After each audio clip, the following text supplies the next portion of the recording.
नमस्कार साथियों। किस्से गलियारों के आपका स्वागत करता है। आज की कहानी है फोभा बाई।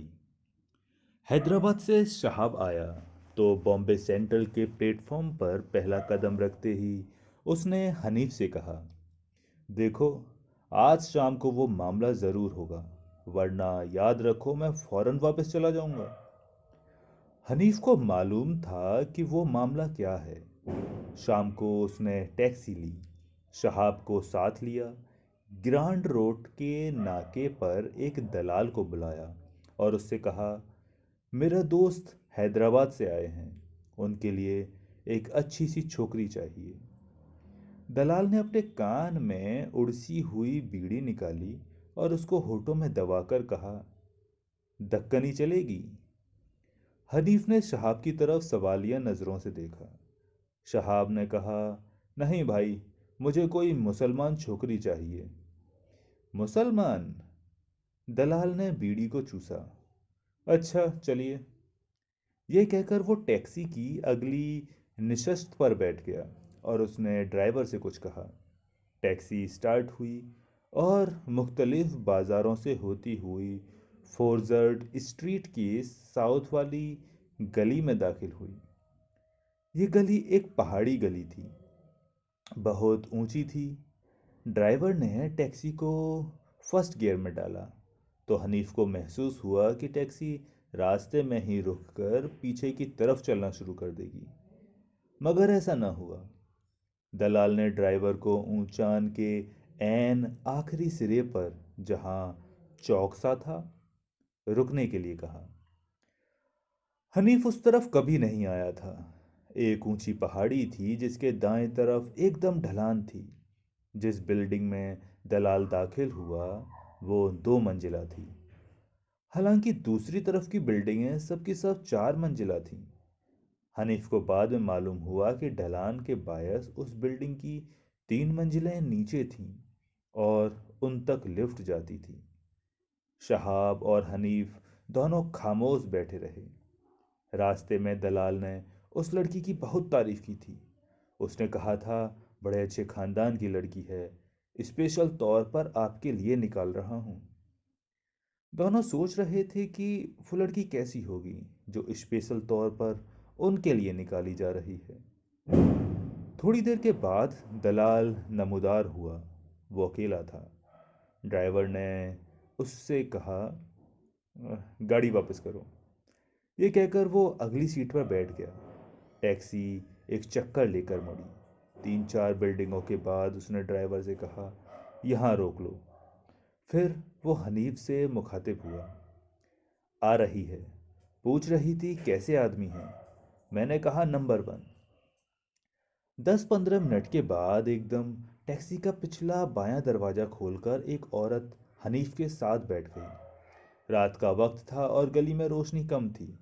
शहाब और हनीफ दोनों उस औरत को अच्छी तरह देख न सके। पिछली निशस्त पर बैठते ही उस औरत ने ड्राइवर से कहा, चलो। टैक्सी तेजी से नीचे उतरने लगी। हनीफ के पास ऐसी कोई जगह न थी जहां वो मामला हो सकता, इसलिए जैसा कि तय पाया था वो डॉक्टर खान की तरफ हो लिए। डॉक्टर खान मिलिट्री हॉस्पिटल में मुतअय्इन थे और हॉस्पिटल ही में उसको 2 रिहायशी कमरे मिले हुए थे। शहाब ने बम्बई पहुंचते ही डॉक्टर खान को फ़ोन कर दिया था कि वो रात को हनीफ के साथ आएगा और मामला उनके साथ होगा। टैक्सी मिलिट्री हॉस्पिटल पहुंची। दलाल रास्ते ही में 100 रुपये लेकर ग्रांट पर उतर गया था। रास्ते में साहब और हनीफ उस औरत को अच्छी तरह देख न सके थे और न उनमें कोई खास बातें हुई थीं। साहब ने जब अपने ठेठ हैदराबादी लहजे से उस औरत से पूछा, आपका इस्मेत गिरामी? तो उस औरत ने कहा था, फोभा बाई। हनीफ सोचता रह गया, फोभा बाई, ये कैसा नाम है? डॉक्टर खान उनका इंतज़ार कर रहा था। सबसे पहले शराब कमरे में दाखिल हुई। दोनों गले मिले और दोनों ने एक दूसरे को खूब गालियां दी। डॉक्टर खान ने जब एक जवान औरत को दरवाजे पे खड़ा देखा तो एकदम खामोश हो गया। फिर उसने कहा, आइए आइए। उसने अपने सीने पर हाथ रखा। मैं डॉक्टर खान हूँ, और आप? उसने शहाब की तरफ देखा। शहाब ने उस औरत की तरफ देखा और औरत ने कहा, फोभा भाई। डॉक्टर खान ने बढ़कर उस औरत से हाथ मिलाया। आपसे मिलकर बहुत खुशी हुई। फोभा भाई मुस्कुराई।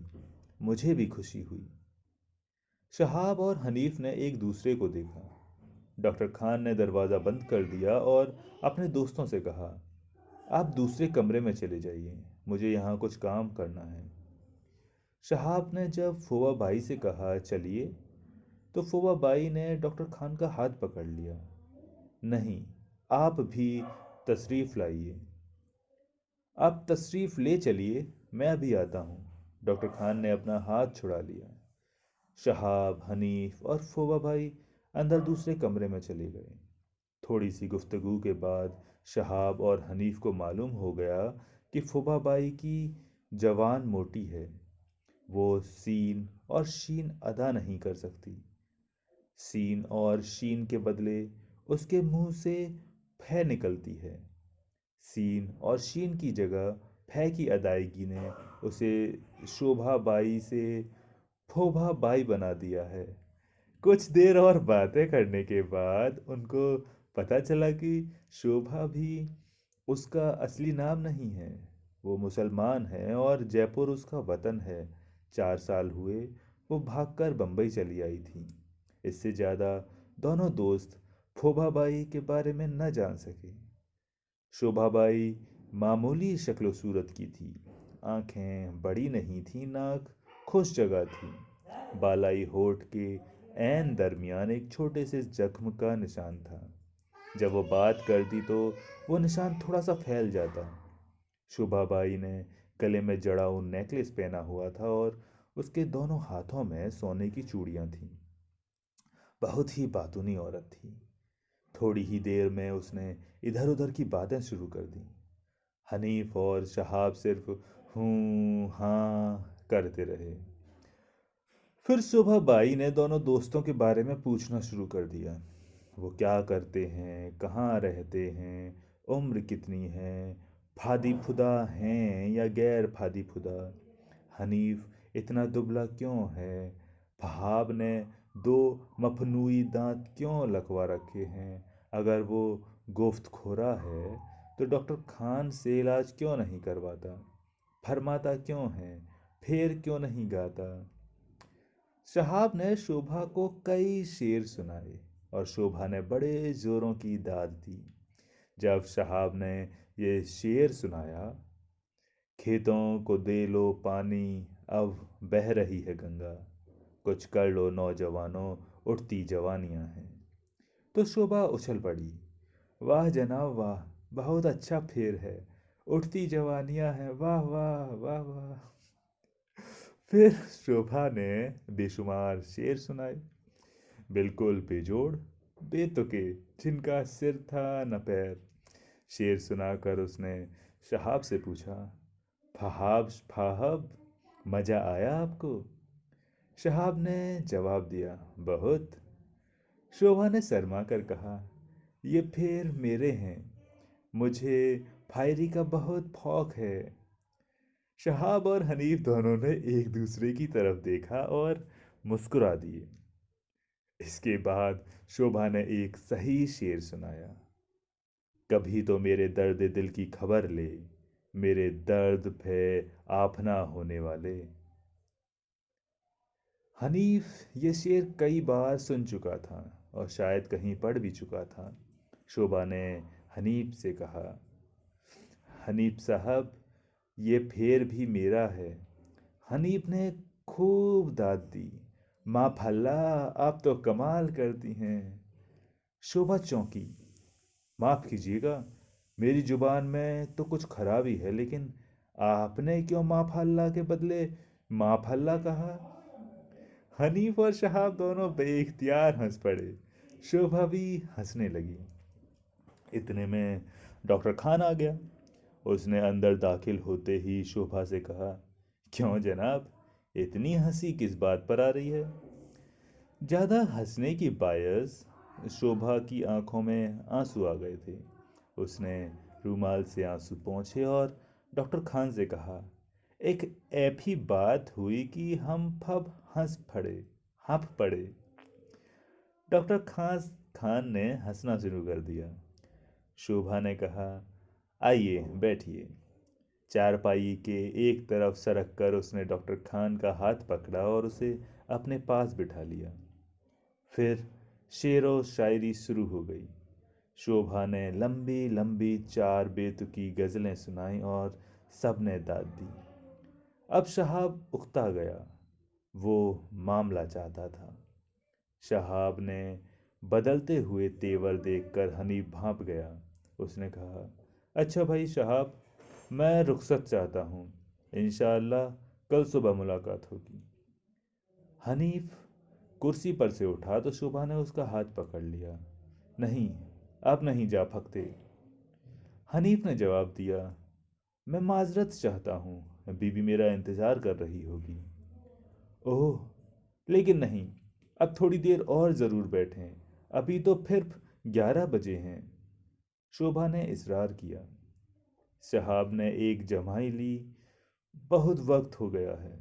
शोभा ने मुस्कुराकर शहाब की तरफ देखा। मैं फारी रात आपके फाप हूँ। शहाब का तकद्दुर दूर हो गया। हनीफ थोड़ी देर और बैठा, फिर रुखसत लेकर चला आया। दूसरे रोज सुबह 9 बजे के करीब शहाब आया और उसने रात की बात सुनाई। अजीबो गरीब औरत है ये फूफाबाई। उसके पेट पर बालिश्त भर ऑपरेशन का निशान है। रात कहने लगी कि वो एक लकड़ी वाले सेठ की दास्ता थी। सेठ ने उसे एक फिल्म कंपनी खोल दी थी। चेकों पर उसी के दस्तखत होते थे। सेठ ने उसे एक मोटर ले दी थी जो अब तक मौजूद है। बहुत से नौकर चाकर थे। लकड़ी वाला सेठ उससे बेहद मोहब्बत करता था। जब उसके पेट का ऑपरेशन हुआ था तो सेठ ने 1,000 रुपया खैरात के तौर पर यतीम खाने को दिया था। हनीफ ने पूछा, लकड़ी वाला सेठ अब कहाँ है? शवाब ने जवाब दिया, दूसरी दुनिया में टाल खोले बैठा है। खूब औरत है ये फूफाबाई। जमकर मामला हुआ।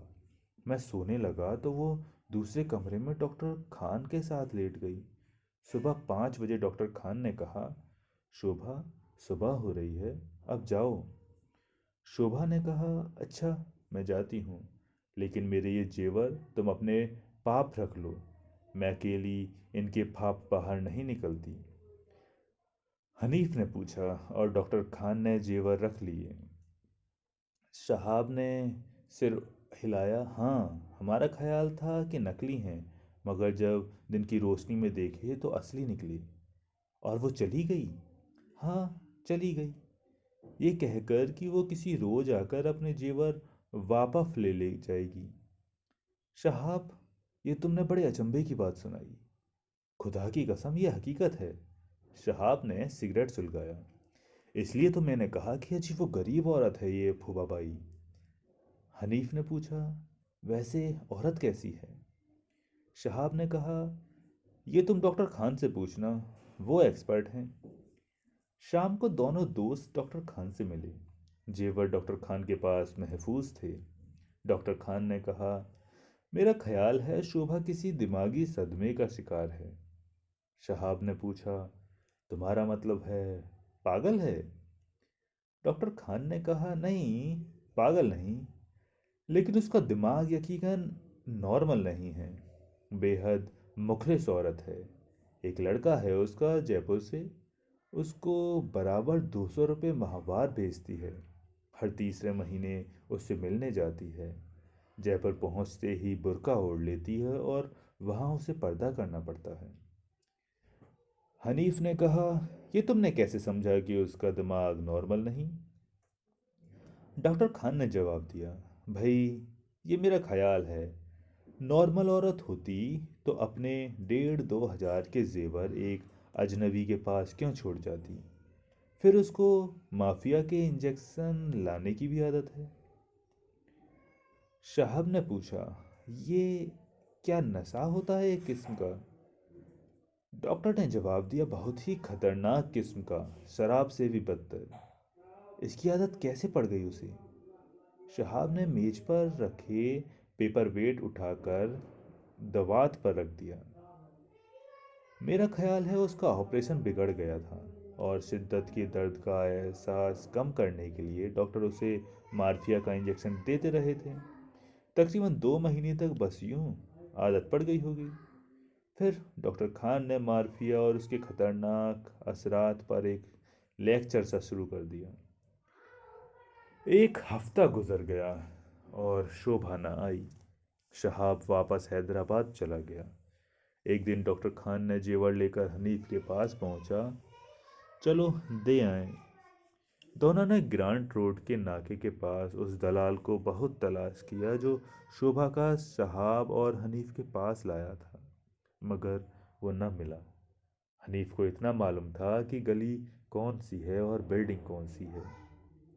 डॉक्टर खान ने कहा, इतना काफ़ी है, हम पता लगा लेंगे। ये जेवर मैं अब और अपने पास नहीं रख सकता। चोरी हो गए तो क्या करूँगा? वो तो अजीब बेपरवाह औरत है। दोनों टैक्सी में उसी बिल्डिंग के पास पहुंच गए। हनीफ ने बिल्डिंग की तरफ इशारा किया और डॉक्टर खान से कहा, तुम जाकर तलाश करो उसे, मैं नहीं जाऊंगा। डॉक्टर खान अकेला उस बिल्डिंग में दाखिल हो गया। उसने एक दो आदमियों से शोभा के बारे में पूछा, मगर किसी को कुछ पता न था। जब लिफ्ट नीचे से ऊपर आई तो किसी होटल का एक छोकरा प्यालियां उठाए बाहर निकला। डॉक्टर खान ने छोकरे से पूछा तो उसने बताया कि वो सबसे निचली मंजिल के आखिरी फ्लैट में चला जाए। लिफ्ट के जरिए डॉक्टर खान नीचे पहुंचा और फिर उसने आखिरी फ्लैट की घंटी बजाई। थोड़ी देर के बाद एक बुढ़िया ने दरवाज़ा खोला। डॉक्टर खान ने जवाब दिया, शोभा बाई हैं? बुढ़िया ने जवाब दिया, हाँ हैं। डॉक्टर खान ने कहा, जाओ उनसे कहो डॉक्टर खान आए हैं।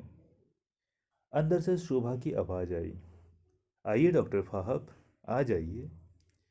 डॉक्टर खान अंदर दाखिल हुआ। छोटा सा ड्राइंग रूम था। चमकीले फर्नीचर से भरा हुआ, फर्श पर कालीन बिछा हुआ था। बुढ़िया दूसरे कमरे में चली गई तो शोभा की आवाज़ आई, डॉक्टर वाहब अंदर आ जाइए, मैं बाहर नहीं आ सकती। डॉक्टर खान दूसरे कमरे में दाखिल हुआ। शोभा चादर ओढ़े लेटी हुई थी। डॉक्टर खान ने पूछा, क्या बात है? शोभा मुस्कुराई, कुछ नहीं डॉक्टर साहब, तेल मालिश करवा रही थी। डॉक्टर खान पलंग के पास ही कुर्सी पर बैठ गया। उसने जेब से रूमाल में बंधे हुए जेवर निकाले और फिर रूमाल खोलकर पलंग पर रख दिया। भाई, कब तक मैं तुम्हारे इन जेवरों की हिफाजत करता रहूँगा? तुम तो ऐसी गईं कि फिर हमारी तरफ का रुख तक न कर किया। शोभा हंसी, मुझे बहुत काम थे, लेकिन आपने क्यों तकलीफ की? मैं खुद आके ले जाती। फिर उसने बुढ़िया से कहा, चाय मंगवाओ डॉक्टर साहब के लिए। डॉक्टर खान ने कहा, नहीं, मुझे अब जाना है। कहाँ? हॉस्पिटल। टैक्सी में आए हैं आप? हाँ, बाहर खड़ी है। डॉक्टर खान ने इशारे से सिर से इशारे से हाँ की। तो आप चलिए, मैं अभी आती हूँ। ये कहकर शोभा ने जेवर तकिए के नीचे रख दिए और रूमाल डॉक्टर खान को दे दिया। डॉक्टर खान गली में हनीफ के पास पहुंचा तो हनीफ ने पूछा, मिल गई? डॉक्टर खान मुस्कुराया, मिल गई, आ रही है। 15-20 मिनट के बाद शोभा ने टैक्सी का दरवाज़ा खोला और अंदर बैठ गई। फिर डॉक्टर खान के कमरे में देर तक फिजूल किस्म की शेरबाजी होती रही। शोभा ने हिज्रो विसाल और इश्क व मोहब्बत के बेशुमार अफियाना असरार सुनाए और अपने नाम से मनसब किए। डॉक्टर खान और हनीफ ने खूब दाद दी। शोभा बहुत खुश हुई। याकूब फेट घंटों मुझसे फेर फुना करते थे। याकूब फेट वही लकड़ी वाला सेठ था जिसने शोभा के लिए फिल्म कंपनी खोली थी। डॉक्टर खान और हनीफ हंस पड़े। शोभा भी हंसने लगी। बस डॉक्टर खान और शोभा की दोस्ती हो गई। शुरू शुरू में तो वो हफ्ते में 2 बार आती थी, फिर करीब करीब हर रोज आने लगी। रात को आती, सवेरे सुबह चली जाती। बिला नागा मार्फिया का इंजेक्शन लेती। डॉक्टर खान इंजेक्शन लगाने से पहले उसके बाजू पर बेहिंस करने वाली दवा लगाता। शोभा को वो ठंडी ठंडी चीज़ बहुत पसंद थी। 3 महीने गुजरे तो शोभा अपने लड़के से मिलने जयपुर जाने के लिए तैयार हो गई। उसने अपनी मोटर डॉक्टर खान के हवाले कर दी कि वो उसकी गैर मौजूदगी से मोटर का ध्यान रखें। डॉक्टर खान उसे स्टेशन तक छोड़ने गया। देर तक दोनों एक दूसरे से बातें करते रहे। गाड़ी चलने लगी तो शोभा ने एकदम डॉक्टर का हाथ पकड़कर कहा, मुझे क्यों एकदम ऐसा लगता है कि कुछ होने वाला है। डॉक्टर खान ने कहा, क्या होने वाला है। शोभा के चेहरे से वहशत बरसने लगी। मालूम नहीं, मेरा दिल बैठा जा रहा है। डॉक्टर खान ने उसे दम दिलासा दिया। गाड़ी चल पड़ी तो दूर तक शोभा का हाथ हिलाता रहा। जयपुर से डॉक्टर खान को शोभा के 2 खत मिले कि वो खैरियत से पहुंच गई है और कि जब वो वापस आएगी तो डॉक्टर खान के लिए बहुत से तोहफे लाएगी।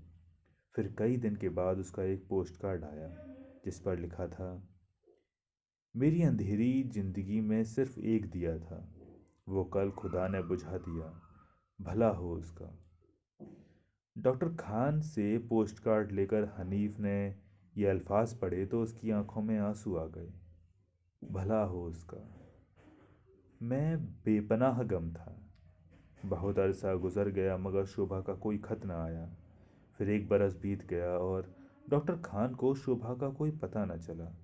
शोभा अपनी मोटर डॉक्टर खान के हवाले कर गई थी। डॉक्टर खान उस बिल्डिंग में गया जिसकी सबसे निचली मंजिल के आखिरी फ्लैट में वो रहा करती थी। फ्लैट पर अब कोई और ही काबिज था, एक दलाल किस्म का आदमी। डॉक्टर खान आखिर थक हार कर खामोश हो गया। मोटर उसने एक गैराज में रखवा दी। एक दिन हनीफ घबराया हुआ हॉस्पिटल पहुंचा। उसका चेहरा जर्द था। डॉक्टर खान ड्यूटी पर था। एक तरफ ले जाते हुए हनीफ ने डॉक्टर खान से कहा, मैंने आज शोभा को देखा। डॉक्टर खान ने हनीफ का बाजू पकड़कर एकदम पूछा, कहाँ? चौपाटी पर। मैं उसे मुश्किल से पहचान सका। वो हड्डियों का एक ढांचा है। हड्डियों का ढांचा? डॉक्टर खान की आवाज़ खोखली थी। हनीफ ने सर्द आह भरी। वो शोभा नहीं है, उसका साया है। आंखें अंदर को ढसी हुई, बाल परेशान और गर्द आलूद यूं चल रही थी जैसे अपने आप को घसीट रही हो। मेरे पास और आई और कहने लगी, मुझे 5 रुपए दो। मैं उसे पहचान न सका। मैंने पूछा, क्या करोगी 5 रुपए का? वो बोली, मार्फिया का टीका लगवाऊंगी। एकदम मैंने गौर से उसकी तरफ देखा। उसके बलाई होठ पर जख्म का वो निशान मौजूद था। मैं चिल्लाया, शोभा? उसने थकी हुई वीरन आंखों से मुझे देखा और पूछा, कौन हो तुम? मैंने कहा, मैं हनीफ हूँ। उसने जवाब दिया, मैं किसी हनीफ को नहीं जानती। मैंने तुम्हारा जिक्र किया। मैंने कहा, डॉक्टर खान ने तुम्हें बहुत तलाश किया, बहुत ढूंढा है। मेरी बात सुनकर उसके होठों पर खफीफ सी मुस्कुराहट पैदा हो गई और वो कहने लगी, उफ, फिर कह दो, मत ढूंढे मुझे, मेरी तरफ देखो।